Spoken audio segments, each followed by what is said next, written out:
It was far from a sure bet that rescuers in Pakistan would be able to save 6 children and 2 adults from a chairlift dangling hundreds of meters in the air, suspended by just a single cable after the other 2 snapped.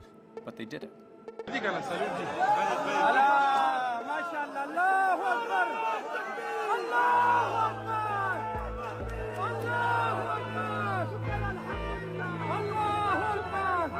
We're going to explain how they pulled it off.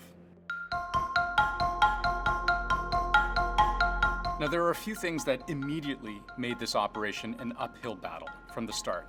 The first problem was location. Rescue 112 received a phone call around 8:30 a.m. And we rushed our teams to the incident place. The incident place was far away from district Batagram. When it was around 4 to 5 hours long drive. Batagram district is in the country's north. It's difficult to reach, remote, mountainous, isolated. This mountainous region, this is a treacherous terrain.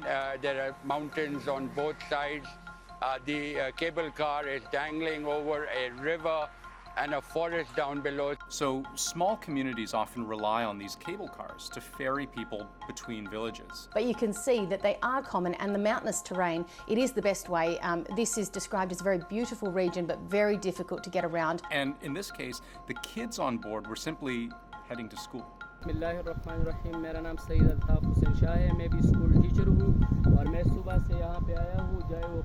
A ground crews eventually got there, but realized there was a second problem. Touching the cable itself was too risky. When we reached on the spot, the chairlift we saw was hanging on one rope. We think that if we put any load on that rope, it may collapse or may cause any further incident. Yes, this rescue would have to be done from the air. Pakistani special forces were called in. They're an elite branch of the Army, kind of like the Green Berets in the US or JTF-2 in Canada.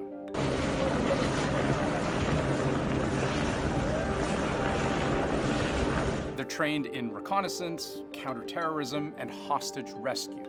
Well suited to such a daring task. But now, there was a third problem. At least one child on board was sick. Local media reported one child was on his way to a hospital with a heart condition and even fell unconscious for several hours.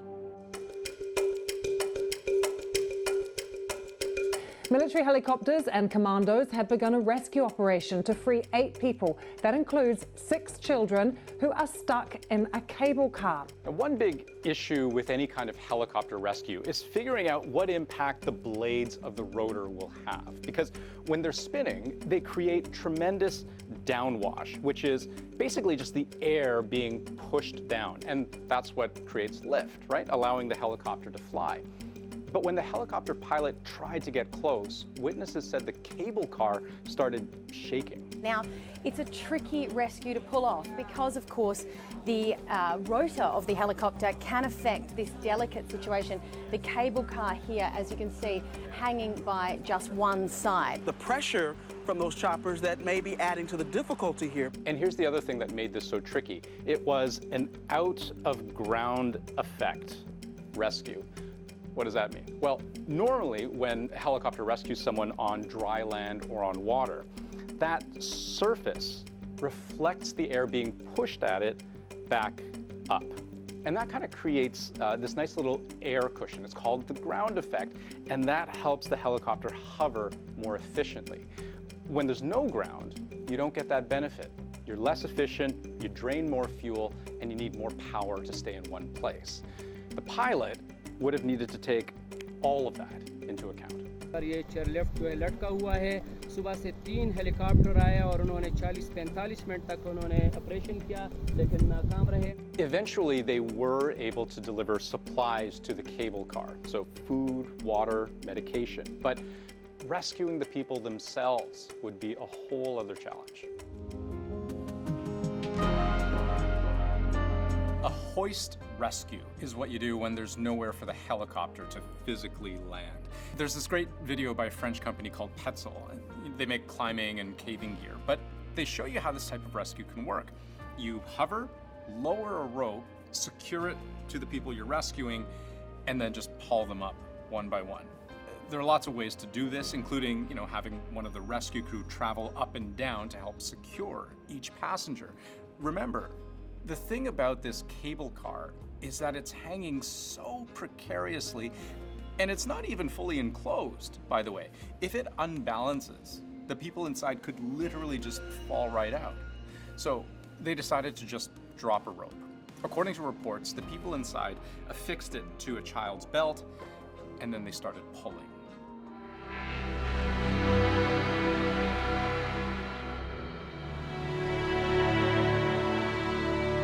So that was the first child rescued. But not long after the good news came the bad, that it was getting too dark.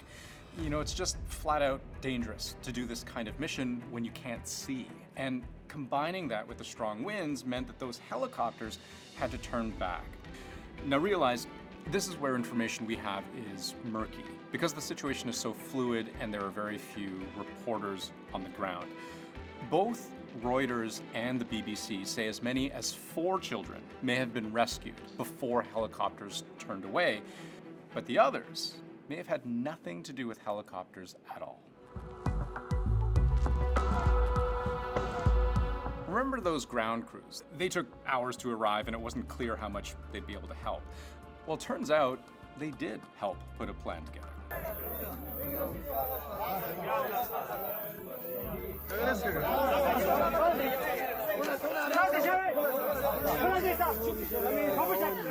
Those rescue crews shot this video of one teen being pulled in by zip line. They just took a big risk and used the one lone cable as the main support to execute a rescue. And by 10:48 p.m. local time, the acting Prime Minister's post said it all. Great teamwork by the military, rescue departments, district administration, as well as the local people. All 8 people on board were pulled to safety. And that cable car stood suspended in the air with 2 out of 3 cables snapped for about 16 hours. But at the end of the day, there are a lot of questions about what happened. These kinds of cable cars are quite common in Pakistan, and you take them at your own risk. Pakistan's acting Prime Minister is promising safety inspections and has threatened to shut down any lifts that aren't up to code. But these lifts are also lifelines in a part of the country where there just aren't that many other options.